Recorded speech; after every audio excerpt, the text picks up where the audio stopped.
Good morning dear students, welcome to the online engineering drawing classes. Previous class ಅಲ್ಲಿ ನಿಮಗೆ isometric drawing ನ draw ಮಾಡೋದು ಹೇಳಿಕೊಟ್ಟಿದ್ದೀನಿ. ಇವತ್ತು ಈ ಐಸೋಮೆಟ್ರಿಕ್ ಡ್ರಾಯಿಂಗ್ ಗೆ ನಾವು ಆರ್ಥೋಗ್ರಾಫಿಕ್ ಪ್ರೊಜೆಕ್ಷನ್ ನ ಡ್ರಾ ಮಾಡೋಣ. ಫಸ್ಟ್ ಆಂಗಲ್ ಪ್ರೊಜೆಕ್ಷನ್ ಅಲ್ಲಿ ಫಸ್ಟ್ ನೀವು ಮಾಡಬೇಕಾದ ಕೆಲಸ ಇಷ್ಟೇನೆ. ಫ್ರಂಟ್ ವ್ಯೂ ನ ಲೆಫ್ಟ್ ಸೈಡ್ ಇಂದ ನೋಡ್ತಾ ಇದೀವಿ. ಈ ಆಬ್ಜೆಕ್ಟ್ ನಾವು ಫ್ರಂಟ್ ವ್ಯೂ ನ ಲೆಫ್ಟ್ ಸೈಡ್ ಇಂದ ನೋಡಿದಾಗ ನಮಗೆ ಕ್ವಾಡ್ರೆಂಟ್ಸ್ಗಳನ್ನ ಸೆಲೆಕ್ಟ್ ಮಾಡಬೇಕಾಗುತ್ತೆ. First quadrant, second quadrant, third quadrant, fourth ಕ್ವಾಡ್ರೆಂಟ್ಸ್ ಇದೆ. ಇದರಲ್ಲಿ ನಿಮಗೆ ಕ್ವಾಡ್ರೆಂಟ್ಸಲ್ಲಿ ನೋಡಿ ಈ ರೀತಿ ಫ್ರಂಟ್ ವ್ಯೂನ ಕೆಳಗೆ ಟಾಪ್ ವ್ಯೂ ಬರಬೇಕು, ಫ್ರಂಟ್ ವ್ಯೂನ ಲೆಫ್ಟ್ಗೆ ಅಂದರೆ ರೈಟ್ ಸೈಡ್ ವ್ಯೂ ಬರುತ್ತೆ. ಈ ರೀತಿ ಫಸ್ಟ್ ಮಾರ್ಕ್ ಮಾಡ್ಕೊಳ್ಳಿ. ಈ ಕಾರ್ನರ್ಗೆ ಈ ಕ್ವಾಡ್ರೆಂಟಲ್ಲಿ 45 ಡಿಗ್ರಿ ಬರುತ್ತೆ. ಫ್ರಂಟ್ ವ್ಯೂ ಕೆಳಗೆ ಟಾಪ್ ವ್ಯೂ, ಫ್ರಂಟ್ ವ್ಯೂನ ಲೆಫ್ಟ್ಗೆ ಸೈಡ್ ವ್ಯೂ. ಈ ರೀತಿ ಮಾರ್ಕ್ ಮಾಡಿಕೊಂಡು ಬರೆದಿಟ್ಕೊಳ್ಳಿ. ಇದನ್ನು ಬರ್ಕೊಂಡು ಇಲ್ಲಿ ಬನ್ನಿ. ಈ ಬಾರ್ಡರ್ ಲೈನ್ಗೆ ಪ್ಯಾರಲಲ್ ಆಗಿ 3 ಹಾರಿಜಾಂಟಲ್ ಲೈನ್ ಹಾಕೊಳ್ಳಿ. ಎಕ್ಸಾಕ್ಟ್ ಸೆಂಟರ್ಗೆ, ಪೇಜ್ನ ಸೆಂಟರ್ಗೆ 10 mm ಈಚ್. 10 mmಗೆ 2 ಪ್ಯಾರಲ್ ಲೈನ್ ಹಾಕೊಳ್ಳಿ. 3 ಪ್ಯಾರಲ್ ಲೈನ್ಸ್ಗಳು ಬರುತ್ತೆ. ಈ 3 ಪ್ಯಾರಲ್ ಲೈನ್ಸ್ ಆದಮೇಲೆ ನಿಮಗೆ total length of the object ಎಷ್ಟಿದೆ? 78 mm ಇದೆ. ಅದರಿಂದ ನಾನು ಇಲ್ಲಿ ನೋಡಿ ಒಂದು 90 mm ಲೆಂತ್ನ ಬಿಟ್ಬಿಟ್ಟು ನಾನು ವರ್ಟಿಕಲ್ ಲೈನ್ ಹಾಕಿದ್ದೀನಿ. ಇಲ್ಲೊಂದು ಹತ್ರ ಮಾರ್ಕ್ ಮಾಡ್ಕೊಳ್ಳಿ. ಕರೆಕ್ಟಾಗಿ ಪ್ರೊಟೆಕ್ಟರ್ನ ಇಟ್ಕೊಳ್ಳಿ. 90 ಡಿಗ್ರಿನ ಮಾರ್ಕ್ ಮಾಡಿಕೊಂಡು ನೀವು ಒಂದು ವರ್ಟಿಕಲ್ ಲೈನ್ ಹಾಕಿ, ಆ ಲೈನಿಂದ ಲೆಫ್ಟಿಗೆ 10 mm ಗ್ಯಾಪ್ ಇನ್ನೊಂದು ಪ್ಯಾರಲ್ ಲೈನ್ ಹಾಕಿ, ನೆಕ್ಸ್ಟ್ ಇನ್ನೊಂದು 10 mmಗೆ ಪ್ಯಾರಲ್ ಲೈನ್ನ ಡ್ರಾ ಮಾಡಿ. 3 vertical parallel lines, 3 horizontal parallel ಲೈನ್ಸ್ನ ಹಾಕ್ಕೊಂಡು ಎಕ್ಸಾಕ್ಟ್ ಸೆಂಟ್ರ್ನಲ್ಲಿ 45 ಡಿಗ್ರಿ, ಈ ಕಾರ್ನರ್ ಮತ್ತು ಈ ಕಾರ್ನರ್ನ ಕೂಡಿಸಿದ್ರೆ ನಿಮಗೆ 45 ಡಿಗ್ರಿ ಲೈನ್ ಬರುತ್ತೆ. ಅಥವಾ ನಿಮ್ಗೆ ಗೊತ್ತಾಗಲಿಲ್ಲ ಅಂದರೆ ಈ ರೀತಿ ಪ್ರೊಟೆಕ್ಟರ್ನ ಬೇಸ್ ಮಾಡಿ 45 ಡಿಗ್ರಿ ಲೈನ್ನ ಮಾರ್ಕ್ ಮಾಡಿಕೊಂಡು ಲೈನ್ನ ಹಾಕಿ. ಸರಿನಾ? ಓಕೆ, ಇಷ್ಟಾದಮೇಲೆ ನಾವು ಫ್ರಂಟ್ ವ್ಯೂನ ಡ್ರಾ ಮಾಡೋಣ. ಫಸ್ಟ್ ಫ್ರಂಟ್ ವ್ಯೂನ ಡ್ರಾ ಮಾಡಬೇಕಾದ್ರೆ ಟೋಟಲ್ ಲೆಂತ್ ಎಷ್ಟಿದೆ? 78 mm ಇದೆ. 78 mmನ ಮಾರ್ಕ್ ಮಾಡೋಣ. ಮಾರ್ಕ್ ಮಾಡಿಬಿಟ್ಟು ನಾವು ಒಂದು ಸ್ಟ್ರೈಟ್ ಲೈನ್ನ ಡ್ರಾ ಮಾಡೋಣ. ಅಂದರೆ ಈ ವರ್ಟಿಕಲ್ ಲೈನ್ಸ್ ಏನಿದೆ 3, ಆ 3 ವರ್ಟಿಕಲ್ ಲೈನ್ಸಿಗೆ ಪ್ಯಾರಲಲ್ ಆಗಿರಬೇಕು ಆ ಲೈನ್. ಈ ರೀತಿ ಬೇಸ್ ಮಾಡ್ಕೊಳ್ಳಿ. 30 ಡಿಗ್ರಿ ಸೆಟ್ ಸ್ಕ್ವೇರ್ನ ಪಕ್ಕದಲ್ಲಿ 45 ಡಿಗ್ರಿ ಸೆಟ್ ಸ್ಕ್ವೇರ್ನ ಇಟ್ಟು ಸ್ಲೈಡ್ ಮಾಡಿ. ನಿಮಗೆ ಎಲ್ಲಿ 78 mmನ ಮಾರ್ಕ್ ಮಾಡಿದ್ದೀರಾ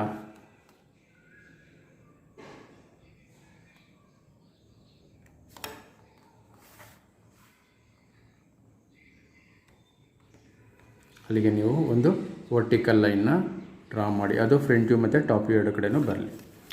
ಲೆಂತ್ ಸಿಕ್ತು. ಟೋಟಲ್ ಹೈಟ್ ಎಷ್ಟಿದೆ ನಿಮಗೆ? 60 mm ಇದೆ. 40 ಇಲ್ಲಿ ನೋಡಿ 27, ಇಲ್ಲಿಂದ ಈ ಸೆಂಟರಿಂದ ಇಲ್ಲಿಗೆ ಟಾಪ್ ಆಫ್ ದಿ ಬೇಸ್ ಪ್ಲೇಟಿಗೆ 27 ಇದೆ, plus 12 mm thickness and then 21 radius. 3 ಹ್ಯಾಡ್ ಮಾಡಿ ನಿಮಗೆ ಟೋಟಲಿ 60 ಆಗುತ್ತೆ. 60 mm ಹೈಟ್ ಆಗುತ್ತೆ. ಆ 60 mm ಹೈಟ್ಗೆ ನೀವು ಫಸ್ಟ್ ಫ್ರಂಟ್ ವ್ಯೂನ ಹೈಟ್ನ ಮಾರ್ಕ್ ಮಾಡ್ಕೊಳ್ಳಿ. 60 mm ಮಾರ್ಕ್ ಮಾಡಿಕೊಂಡು ಈ ಹಾರಿಜಾಂಟಲ್ ಲೈನ್ಗೆ ಪ್ಯಾರಲಲ್ ಆಗಿ ನೀವು ಸೈಡ್ ವ್ಯೂ ಮತ್ತು ಫ್ರಂಟ್ ವ್ಯೂ ಬರೋಂಗೆ ಒಂದು ಪ್ಯಾರಲ್ ಲೈನ್ನ ಡ್ರಾ ಮಾಡ್ಕೊಳ್ಳಿ. ನಿಮ್ಗೆ ಇಲ್ಲಿ ಒಂದು ಬಾಕ್ಸ್ ಸಿಕ್ತು, ಒಂದು ರೆಕ್ಟ್ಯಾಂಗ್ಯುಲರ್ ಬಾಕ್ಸ್ ಸಿಕ್ಕಿದೆ. ಇಲ್ಲಿ ನಾವು ಫ್ರಂಟ್ ವ್ಯೂನ ಕನ್ಸ್ಟ್ರಕ್ಟ್ ಮಾಡಿಬಿಡೋಣ. 12 mmನ ಮಾರ್ಕ್ ಮಾಡ್ಕೊಳ್ಳಿ. ಈ ಥಿಕ್ನೆಸ್, ಹೈಟ್ 12 mmನ ಮಾರ್ಕ್ ಮಾಡ್ಕೊಳ್ಳಿ. ಈ ಥಿಕ್ನೆಸ್ 2 ಪ್ಯಾರಲ್ ಲೈನ್ನ ಡ್ರಾ ಮಾಡಿ. ನೀವು ಯಾವಾಗಲೂ ಲೈನ್ಸ್ನ ಡ್ರಾ ಮಾಡಬೇಕಾದ್ರೆ ಫ್ರಂಟ್ ವ್ಯೂನಿಂದ ಟಾಪ್ ವ್ಯೂ ಕಡೆಗೆ ಅಥವಾ ಫ್ರಂಟ್ ವ್ಯೂನಿಂದ ಸೈಡ್ ವ್ಯೂ ಕಡೆಗೆ ಲೈನ್ನ ಪ್ರೊಜೆಕ್ಟ್ ಮಾಡ್ಕೊಂಡ್ರೆ ನಿಮಗೆ ಈಸಿ ಆಗುತ್ತೆ. ನೋಡಿ ಒಂದು ಲೈನ್ ಬಂತು. ನೆಕ್ಸ್ಟ್ ವರ್ಟಿಕಲ್ ಲೈನ್ನ ಡ್ರಾ ಮಾಡೋಣ.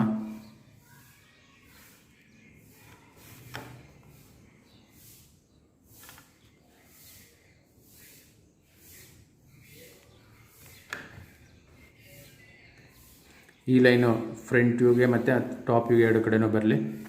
ತಿನ್ ಲೈನ್ನ ಪ್ರೊಜೆಕ್ಟ್ ಮಾಡ್ಕೊಳ್ಳಿ. ಇಲ್ಲಿ 12 mm ಕಟೌಟ್ ಇದೆ. ಈ ಎಂಡಿಂದ 12 mmನ ಮಾರ್ಕ್ ಮಾಡ್ಕೊಳ್ಳಿ. ಅಲ್ಲೂ ಅಷ್ಟೇ ಒಂದು ವರ್ಟಿಕಲ್ ಲೈನ್ನ ಡ್ರಾ ಮಾಡಿ. ಅದು ಫ್ರಂಟ್ ವ್ಯೂ ಮತ್ತು ಟಾಪ್ ವ್ಯೂ ಕಡೆಗೆ ಹೋಗಲಿ.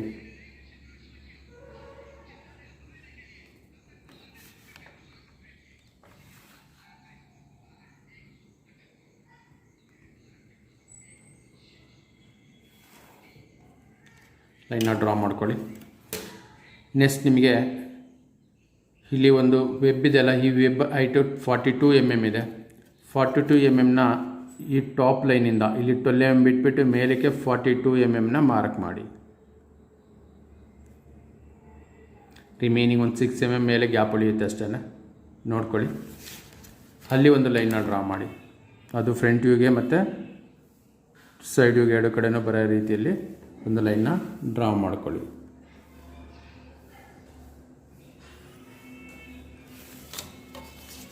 ಇಷ್ಟು ಡ್ರಾ ಮಾಡಿ ಆದಮೇಲೆ ನೀವು ಡಾರ್ಕ್ ಮಾಡಿ.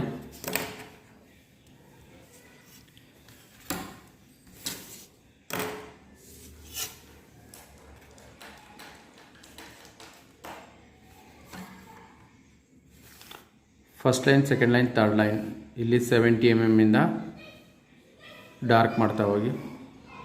ಇಲ್ಲಿ 3 ಲೈನ್ನ ಬಿಡಿ. ಈ ಕಾರ್ನರ್ ಕರೆಕ್ಟಾಗಿ ಈ ಕಾರ್ನರಿಂದ ಡಾರ್ಕ್ ಮಾಡಿ. ವರ್ಟಿಕಲ್ ಹೈಟ್ನ ಡಾರ್ಕ್ ಮಾಡಿ 60 mm.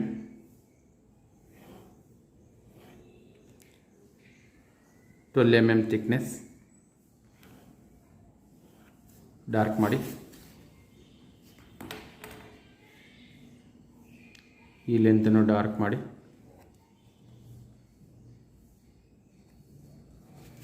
ನೆಕ್ಸ್ಟ್ ಈ ಎಂಡನ್ನು ಡಾರ್ಕ್ ಮಾಡಿ. ನೆಕ್ಸ್ಟ್ ಈ ಲೈನ್ನ ಡಾರ್ಕ್ ಮಾಡಿ. ಈ ಪೋರ್ಷನ್ ಕಾಣುತ್ತೆ, ಈ ಪೋರ್ಷನ್ ಇಲ್ಲಿದೆ. ನೆಕ್ಸ್ಟ್ ಇದು ಎಲ್ ಪೋರ್ಷನ್ ಆಯಿತು. ಎಲ್ ಪೋರ್ಷನಲ್ಲಿ ಟಾಪಲ್ಲಿ ಕ್ಲೋಸ್ ಮಾಡಿ.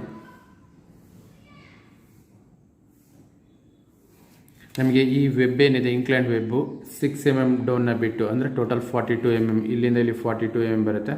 ಈ ಕಾರ್ನರಿಂದ ಈ ಕಾರ್ನರಿಗೆ ಬಂದು ಜಾಯಿನ್ ಆಗುತ್ತೆ. ಅದನ್ನು ಡೈರೆಕ್ಟಾಗಿ ಜಾಯಿನ್ ಮಾಡಿ.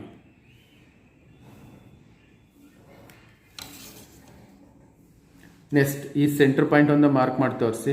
27 ಅಲ್ಲಿ ಒಂದು ಬಾಟಮಿಂದ, ಅಂದರೆ ಇಲ್ಲಿಂದ 27 mm ನೋಡಿ. 25, 26, 27 ಇಲ್ಲಿ ಮಾರ್ಕ್ ಮಾಡಿ. ಇಲ್ಲಿ ಒಂದು ಆ್ಯಕ್ಸಿಸ್ ಲೈನ್ನ ಡ್ರಾ ಮಾಡಿ. ಆ್ಯಕ್ಸಿಸ್ ಲೈನು ಪ್ಯಾರಲಲ್ ಆಗಿರಬೇಕು. ಸುಮ್ಮನೆ ಬೇಕಾಬಿಟ್ಟು ಎಳಿಬೇಡಿ ಲೈನ್ನ. ನೋಡಿ, ಈ ರೀತಿ ಹಾರಿಜಾಂಟಲ್ ಲೈನ್ಗೆ ಪ್ಯಾರಲ್ ಲೈನ್ ತೊಗೊಂಡು ಅಲ್ಲಿ ಒಂದು ಸೆಂಟರ್ ಲೈನ್ನ ಡ್ರಾ ಮಾಡಿ. ಚೈನ್ ಲೈನ್ ಕಾಣಿಸ್ತಾ ಇದೆಯಲ್ಲ, ಚೈನ್ ಲೈನ್ನ ಡ್ರಾ ಮಾಡಿ. ಆ ಚೈನ್ ಲೈನ್ ಹಾಗೆ ಪ್ರೊಜೆಕ್ಟು ಮಾಡ್ಕೊಳ್ಳಿ ಸೈಡ್ ವ್ಯೂಗೆ. ತುಂಬ ಈಸಿ ಆಗುತ್ತೆ ನಿಮಗೆ.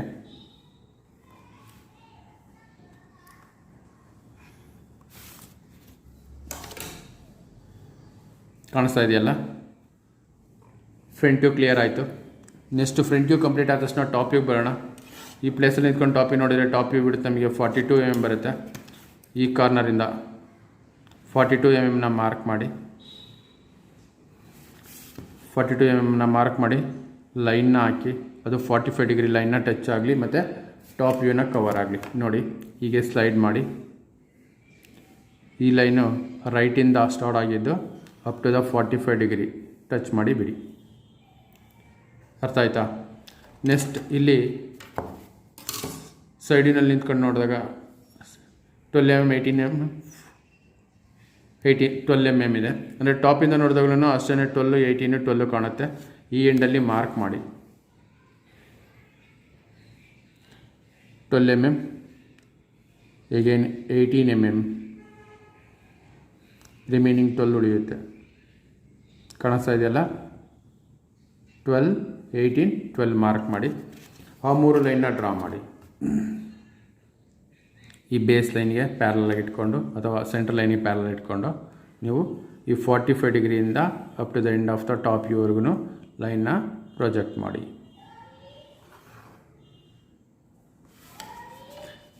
ನೆಕ್ಸ್ಟ್ ಎಕ್ಸಾಕ್ಟ್ ಸೆಂಟರ್ ಮಾಡ್ಕೊಳ್ಳಿ. ಈ 18 mm ಲೆಂತ್ ಏನಿದೆ, ಈ 18 mm ಲೆಂತಲ್ಲಿ ಎಕ್ಸಾಕ್ಟಾಗಿ 9 mmಗೆ ಸೆಂಟರ್ ಮಾರ್ಕ್ ಮಾಡ್ಕೊಳ್ಳಿ. ಆ ಕಡೆ 6 mm, ಈ ಕಡೆ 6 mmನ ಮಾರ್ಕ್ ಮಾಡಿ. ಕಾಣಿಸ್ತಾ ಇದೆಯಲ್ಲ, ಅದು ಲೈನ್ನ ಪ್ರೊಜೆಕ್ಟ್ ಮಾಡ್ಕೊಳ್ಳಿ.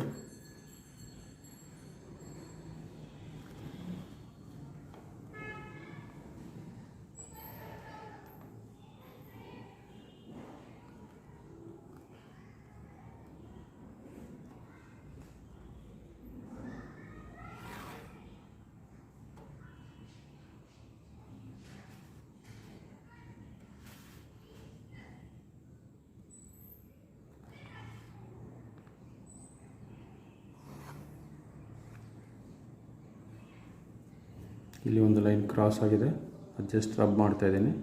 ಸೆಟ್ ಸ್ಕ್ವೇರ್ಸ್ ಹ್ಯಾಂಡಲ್ ಮಾಡಬೇಕಾದ್ರೆ ತುಂಬ ಕೇರ್ಫುಲ್ಲಾಗಿ ಹ್ಯಾಂಡಲ್ ಮಾಡಿ. ಸ್ವಲ್ಪ ಕ್ರಾಸ್ ಆದ್ರೂ ಲೆಂತ್ಗಳು ಚೇಂಜ್ ಆಗುತ್ತೆ, ಡ್ರಾಯಿಂಗ್ ನೀಟಾಗಿ ಬರೋಲ್ಲ. ಫಸ್ಟ್ ನೀವು ರೆಫರೆನ್ಸ್ ಲೈನ್ ಹೇಗೆ ಮಾಡ್ತೀರ ಹಾಗೆ ಸ್ಟೇಷನರಿ ಇಟ್ಕೊಂಡು ಸ್ಲೈಡ್ ಮಾಡಿ.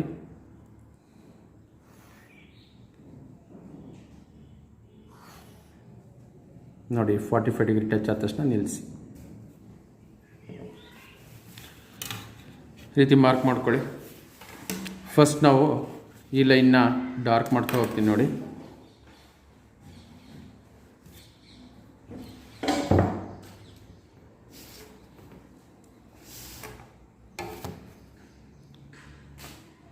ಟಾಪ್ ವ್ಯೂ ಕ್ಲಿಯರಾಗಿ ಡಾರ್ಕ್ ಮಾಡ್ತೀನಿ ನೋಡಿ. ಫಸ್ಟ್ ಲೈನ್,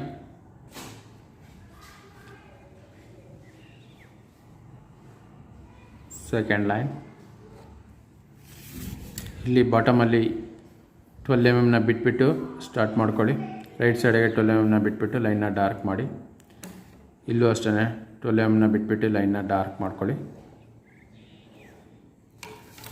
ಇಲ್ಲಿ ಅಗೇನ್ ಈ ಪಾಯಿಂಟ್ನಿಂದ 12 mm ಇಂದ ಲೈನ್ನ ಡಾರ್ಕ್ ಮಾಡಿ ಇಂಕ್ಲೈನ್ ಲೈನ್ ಅಂತ ಸೇರಿಸಿ, ಅದರ ಆಪೋಸಿಟಲ್ಲೂ ಅದೇ ರೀತಿಯೇ ಇಂಕ್ಲೈನ್ ಲೈನ್ನ ಜಾಯಿನ್ ಮಾಡಿ.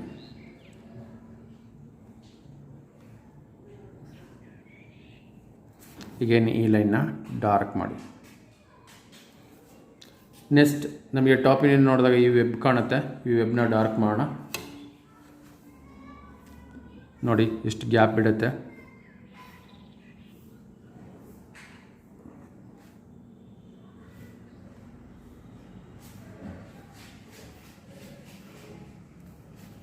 ಇಷ್ಟು ಡಾರ್ಕ್ ಮಾಡಿ. ಟಾಪಿ ಫಿನಿಶ್ ಆಯಿತು. ನೆಕ್ಸ್ಟು ಸೈಡ್ ವ್ಯೂ ಬರೋಣ. ಸೈಡ್ ವ್ಯೂನಲ್ಲಿ ಲೈನ್ನ ಪ್ರೊಜೆಕ್ಟ್ ಮಾಡ್ಕೊಳ್ಳಿ. ಏನು ಟಾಪ್ ವ್ಯೂನಿಂದ 45 ಡಿಗ್ರಿ ಲೈನ್ ಟಚ್ ಆಗಿದೆ, ಆ ಲೈನ್ಗೆ ಪ್ಯಾರಲಾಗಿ ಲೈನ್ ಎಳಿತಾ ಹೋಗಿ ಈ ವರ್ಟಿಕಲ್ 90 ಡಿಗ್ರಿ ಲೈನ್ಗೆ ಪ್ಯಾರಲಾಗಿ ಲೈನ್ನ ಪ್ರೊಜೆಕ್ಟ್ ಮಾಡಿ ಟಾಪ್ ವ್ಯೂ ಕಡೆಗೆ.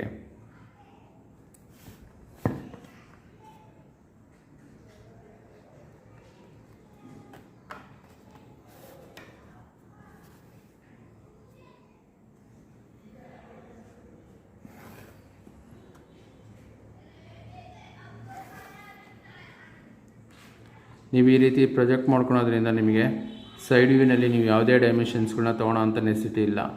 ನಿಮಗೆ ಆಲ್ರೆಡಿ ಒಂದು ಕ್ಲಿಯರ್ ಪಿಕ್ಚರ್ ಸಿಕ್ಬಿಡುತ್ತೆ, ಲೆಂತು ಮತ್ತು ಹೈಟ್. ನೋಡಿ ಇಷ್ಟೇ ಕೆಲಸ. ಈಗ ನಾನು ಸೈಡ್ ವ್ಯೂನ ಡಾರ್ಕ್ ಮಾಡ್ತಾ ಹೋಗ್ತೀನಿ ನೋಡಿ. ಫಸ್ಟ್ ಬೇಸ್ನ ಡಾರ್ಕ್ ಮಾಡೋಣ. ಇಲ್ಲಿ 10 mm ಬಿಟ್ಬಿಟ್ಟು ನೆಕ್ಸ್ಟ್ ಡಾರ್ಕ್ ಮಾಡಿ. ನಿಮಗೆ 42 mm ಸಿಗುತ್ತೆ. ನೀವು ಈ ಲೆಫ್ಟ್ ಕಾರ್ನರಲ್ಲಿ ಈ ಸೆಂಟ್ರ್ ಆಕ್ಸಿಸ್ ಲೈನ್ ಏನಿದೆ ಅಲ್ಲಿವರೆಗೂ ನೀವು ಡಾರ್ಕ್ ಮಾಡ್ಬೋದು. ಇದು ಅಷ್ಟೇ ಚೈನ್ ಲೈನ್ ಏನಿದೆ ಸೆಂಟ್ರ್ ಲೈನ್ ಅಲ್ಲಿವರೆಗೂ ಡಾರ್ಕ್ ಮಾಡಿ. ಇಲ್ಲಿ 12 mm ಥಿಕ್ನೆಸ್ ಸೈಡಿನಿಂದ ನೋಡಿದಾಗ ನಿಮಗೆ ಈ 3 ಕಟ್ಔಟ್ ಸಿಗುತ್ತೆ, ಅಂದರೆ ಸೆಕ್ಷನ್ಸ್ಗಳು ಕಾಣುತ್ತೆ. 3 ರೆಕ್ಟ್ಯಾಂಗ್ಯುಲರ್ ಇರುತ್ತೆ. ನೋಡಿ ಡ್ರಾ ಮಾಡಿ ತೋರಿಸ್ತೀನಿ. ಇಲ್ಲಿಂದ ಇಲ್ಲಿಗೆ 12 mm, again 18 mm and then 12 mm, 12, 18, 12. ಇಲ್ಲಿ ಕ್ಲಿಯರ್ ಪಿಕ್ಚರ್ ಸಿಕ್ತು. ನೆಕ್ಸ್ಟ್ ನಮಗೆ ಸೆಂಟರ್ ಲೈನ್ನ ಹಾಕೋಣ. ಇಲ್ಲಿ ಒಂದು ಸೆಂಟರ್ ಲೈನ್ ಹಾಕೋಬೇಕು. ಟೋಟಲ್ ನಮಗೆ 42ನಲ್ಲಿ ನಮಗೆ 21ನ ಸೆಂಟರ್ ಮಾಡ್ಕೊಳ್ಳಿ. ಮಾಡಿಕೊಂಡು ಒಂದು ಆ್ಯಕ್ಸಿಸ್ ಲೈನ್ನ ಡ್ರಾ ಮಾಡಿ. ಈ ಬಾರ್ಡರ್ ಲೈನ್ ಏನಿದೆ ವರ್ಟಿಕಲ್ ಲೈನ್, ಸ್ಟ್ರೈಟ್ ಲೈನ್, ಆ ಲೈನ್ಗೆ ಪ್ಯಾರಲಲ್ ಆಗಿ ಒಂದು 21ಗೆ ಚೈನ್ ತಿನ್ ಲೈನ್ ಸೆಂಟರ್ ಆಕ್ಸಿಸ್ ಲೈನ್ನ ಡ್ರಾ ಮಾಡ್ಕೊಳ್ಳಿ. ಅದು ಈ 45 ಡಿಗ್ರಿ ಬರಲಿ. ಇಲ್ಲಿ ನಿಮಗೆ ಸೆಂಟರ್ ಪಾಯಿಂಟ್ ಸಿಗುತ್ತೆ. ಕಾಂಪಾಸ್ನ ತಗೊಳ್ಳಿ.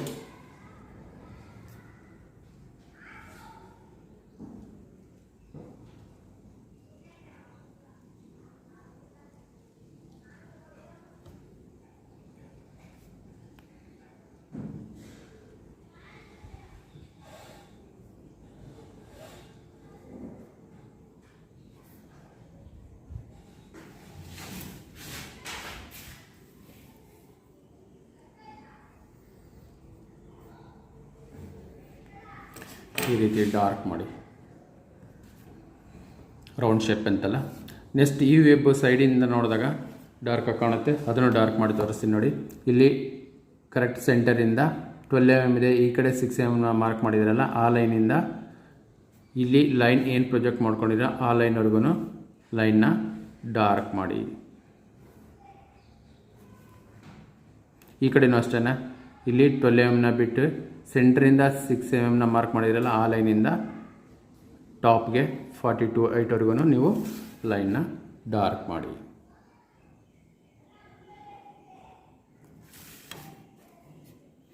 ನೋಡಿ dear students, front view, top view, side view 3 ಕ್ಲಿಯರಾಗಿ ಡ್ರಾ ಆಗಿದೆ. ನೋಡಿಕೊಂಡು ಕನ್ಫ್ಯೂಸ್ ಮಾಡ್ದಂಗೆ ಮಾಡಿ. ನೆಕ್ಸ್ಟ್ ಡೈಮೆನ್ಷನಿಂಗ್ ಮಾಡೋಣ. ಇಲ್ಲಿ ಏನು ಡೈಮೆನ್ಷನ್ಸ್ಗಳಿದೆ ಆ ಡೈಮೆನ್ಷನ್ಸ್ಗಳನ್ನ ಇಲ್ಲಿಗೆ ಟ್ರಾನ್ಸ್ಫರ್ ಮಾಡೋಣ ಅಷ್ಟೇ. ನೋಡಿ ಡಿಯರ್ ಸ್ಟೂಡೆಂಟ್ಸ್, ಡೈಮೆನ್ಷನಿಂಗ್ ಮಾಡಿದ್ದೀನಿ. ಇಲ್ಲಿ ಐಸೋಮೆಟ್ರಿಕ್ ಡ್ರಾಯಿಂಗಲ್ಲಿ ಏನು ಡೈಮೆನ್ಷನಿಂಗ್ ಇದೆ ಅದೇ ಡೈಮೆನ್ಷನ್ಸ್ಗಳು ಇಲ್ಲಿ ಟ್ರಾನ್ಸ್ಫರ್ ಆಗಿದೆ. ಇಲ್ಲಿ first dimension line 10 mm gap ಇಟ್ಟು ಮಾಡಿ. ಫಸ್ಟ್ ಡೈಮೆನ್ಷನಿಂದ ಸೆಕೆಂಡ್ ಡೈಮೆನ್ಷನ್ಗೆ 8 mm ಗ್ಯಾಪ್ ಇಟ್ಟು ಡೈಮೆನ್ಷನಿಂಗ್ ಮಾಡಿ. ಇಲ್ಲಿ 10 mm ಬಿಟ್ ಮಾಡಿ, ಇಲ್ಲೂ 10 mm ಬಿಟ್ ಮಾಡಿ. ಇಲ್ಲಿ ಲೆಫ್ಟ್ ಸೈಡಲ್ಲಿ ಒಂದು ಡೈಮೆನ್ಷನ್ ಮಾಡಿ 10 mm ಬಿಟ್ ಮಾಡಿ. ಇಲ್ಲಿ ಸೆಂಟರ್ ಪಾಯಿಂಟಿಂದ 21 21 ಒಂದು ರೇಡಿಯಸ್ನ ಸೇರಿಸಿ. ಇಷ್ಟು ಡೈಮೆನ್ಷನ್ಗಳನ್ನ ಮಾಡಿ. ಇದರಲ್ಲಿ ಏನಿದೆ ಐಸೋಮೆಟ್ರಿಕ್ ಡ್ರಾಯಿಂಗಲ್ಲಿ ಅಷ್ಟನ್ನು ಟ್ರಾನ್ಸ್ಫರ್ ಮಾಡ್ಕೊಳ್ಳಿ. ಡೈಮೆನ್ಷನ್ಸ್ಗಳನ್ನ ಡೈಮೆನ್ಷನ್ ಮಾಡಬೇಕಾದ್ರೆ ಆ್ಯರೇಟ್ಸ್, ಪ್ರಪೋರ್ಷನ್ಸ್, ಡೈಮೆನ್ಷನ್ ಲೈನ್ ಗ್ಯಾಪ್ಗಳು ಮತ್ತು ನ್ಯೂಮ್ಯಾರಿಕಲ್ ವ್ಯಾಲ್ಯೂಸ್ನ ಲೆಟ್ರಿಂಗ್ಸ್ ನಂಬರ್ಸ್ ಪ್ಯಾಟ್ರನಲ್ಲೇ ಬರೀಬೇಕು. ಬರೆದಾದ್ಮೇಲೆ ಡೈಮೆನ್ಷನಿಂಗ್ ಟ್ರಾನ್ಸ್ಫರ್ ಆದಮೇಲೆ ಟ್ರಿಮ್ಮಿಂಗ್ ಮಾಡಿ. ಫುಲ್ ಅನ್ವಾಂಟೆಡ್ ಲೈನ್ಸ್ ಏನಾದರೆ ಟ್ರಿಮ್ಮಿಂಗ್ ಮಾಡಿ ರೆಡಿ ಮಾಡ್ಕೊಳ್ಳಿ. ನೆಕ್ಸ್ಟ್ ಹೆಡಿಂಗ್ಸ್ ಆಗ್ತಾ ಬನ್ನಿ. ಫ್ರಂಟ್ ವ್ಯೂಗೆ ಫ್ರಂಟ್ ವ್ಯೂ / ಎಲಿವೇಶನ್, ಎಲಿವೇಶನ್ ಅಂತಲೂ ಕರೀತಾರೆ, ಫ್ರಂಟ್ ವ್ಯೂ ಅಂತಲೂ ಕರೀತಾರೆ. ಮತ್ತು ಕ್ವಶನ್ ಪೇಪರಲ್ಲಿ ನಾವು ಫ್ರಂಟ್ ವ್ಯೂ ಅಂತ ಹೇಳ್ಕೊಟ್ಟು ಅಲ್ಲಿ ಎಲಿವೇಶನ್ ಅಂತ ಕೊಟ್ಟ ಅಂದರೆ ಕನ್ಫ್ಯೂಸ್ ಮಾಡ್ಕೊಂಡು ಹೋಗಬೇಡಿ. ಫ್ರಂಟ್ ವ್ಯೂ ಮತ್ತು ಎಲಿವೇಶನ್ ಅಂದರೆ ಎರಡನ್ನೂ ಒಂದೇ. ಹಾಗೆಯೇ ಟಾಪ್ ವ್ಯೂನ ಕೆಳಗೆ ಅದ್ರ ನೇರಕ್ಕೆ ನೀವು 2 ಪ್ಯಾರಲೈನ್ ಹಾಕೊಂಡು ನಿಮಗೆ ಕ್ಯಾಪಿಟಲ್ ಲೆಟರ್ಸಲ್ಲಿ ಹೆಡಿಂಗ್ಸ್ಗಳನ್ನ ಹಾಕಿ ಟಾಪ್ ವ್ಯೂ ಆರ್ ಪ್ಲ್ಯಾನ್ / ಹಾಕಿ ಪ್ಲ್ಯಾನ್ ಅಂತ ಬರೀರಿ. ಟಾಪ್ ವ್ಯೂ ಅಂದ್ರೂ ಅದನ್ನೇ, ಪ್ಲ್ಯಾನ್ ಅಂದ್ರೂ ಅದನ್ನೇ, ಕನ್ಫ್ಯೂಸ್ ಮಾಡ್ಕೊಂಡು ಹೋಗಬೇಡಿ. ನೆಕ್ಸ್ಟ್ ಸೈಡ್ ವ್ಯೂ, ಸೈಡ್ ವ್ಯೂನ ನೇರಕ್ಕೆ ಮೇಲಕ್ಕೆ 2 ಪ್ಯಾರಲೈನ್ ಹಾಕ್ಕೊಂಡು ಹೆಡಿಂಗ್ಸ್ನ ಹಾಕಿ ಕ್ಯಾಪಿಟಲ್ ಲೆಟರ್ಸಲ್ಲಿ ಸೈಡ್ ವ್ಯೂ. ಈ ರೀತಿ 3 ಹೆಡಿಂಗ್ಸ್ನ ಹಾಕಿ ಆದಮೇಲೆ ಇಲ್ಲಿ ಕೆಳಗೆ all dimensions are in millimetre ಅಂತ ಬರೆದು ಸ್ಕೇಲ್ 1:1 ಇದ್ದರೆ 1 ಅಂತ ಮಾಡಿ. ಅಂದರೆ ಏನು ಐಸೋಮೆಟ್ರಿಕ್ ಡ್ರಾಯಿಂಗಲ್ಲಿ 78 ಇತ್ತು ಅಂದರೆ ಇಲ್ಲಿ 78 ಮಾಡಿದರೆ ಅದು 1:1. 1:2 ಮಾಡಿ ಅಂತ ಕ್ವಶನ್ಸೆಲ್ಲ ಕೇಳಿರ್ತಾನೆ, ಸ್ಪೆಸಿಫೈ ಮಾಡಿರ್ತಾನೆ. ಆಗ ಇದು ನೀವು 78 ಇರೋದನ್ನು ಅರ್ಧ ಮಾಡಿದರೆ ಆ ಡೈಮೆನ್ಷನ್ನ ಇಲ್ಲಿ 78 ಅಂತಲೇ ಮಾಡಬೇಕು. ಈ ಲೆಂತ್ನ ಚೆಕ್ ಮಾಡಿದರೆ ಅದರಲ್ಲಿ ಅರ್ಧದಷ್ಟು ಇರುತ್ತೆ. ಆಗ ನೀವು 1:2 ಬರೀಬೇಕಾಗತ್ತೆ. ನೋಡೋಣ ನೆಕ್ಸ್ಟ್ ಪೀರಿಯಡಲ್ಲಿ ನಾನು ಸ್ಕೇಲ್ 1:2 ಮಾಡಿದರೆ ಹೇಗೆ ಬರುತ್ತೆ ಡ್ರಾಯಿಂಗು, ಹೇಗೆ ಮಾಡೋದು ಅಂತ ಹೇಳ್ಕೊಡ್ತೀನಿ. ಈ ಪೀರಿಯಡಲ್ಲಿ ನೀವು ಈ all dimensions are in millimetre, ಇಲ್ಲಿ ಮಿಲಿಮೀಟರ್ಸ್ ಅನ್ನೋದನ್ನು MM ಅನ್ನೋದನ್ನು ಸ್ಮಾಲ್ ಲೆಟ್ರಲ್ಲಿ ಬರೀರಿ, ಸ್ಕೇಲ್ 1:1 ಅಂತ ಬರೀರಿ. ಇದರಲ್ಲೂ ಅಷ್ಟೇ all dimensions are millimetre, scale 1:1. As usual ಎರಡೂ 1:1 ಸ್ಕೇಲಲ್ಲೇ ಇದೆ. ನೋಡಿ ಇಷ್ಟು ಹೆಡಿಂಗ್ಗಳನ್ನ ಹಾಕಿ ಎಲ್ಲ ಕಂಪ್ಲೀಟಾಗಿ ನೀಟ್ನೆಸ್ಸಾಗಿ ಟ್ರಿಮ್ ಮಾಡಿ, ಅನ್ವಾಂಟೆಡ್ ಲೈನ್ಸ್ ಎಲ್ಲ ಟ್ರಿಮ್ ಮಾಡಿ, ಡ್ರಾಯಿಂಗ್ ಮಾಡಿ, ರಿಪ್ಲೈ ಮಾಡಿ. Okay, good lucks dear students.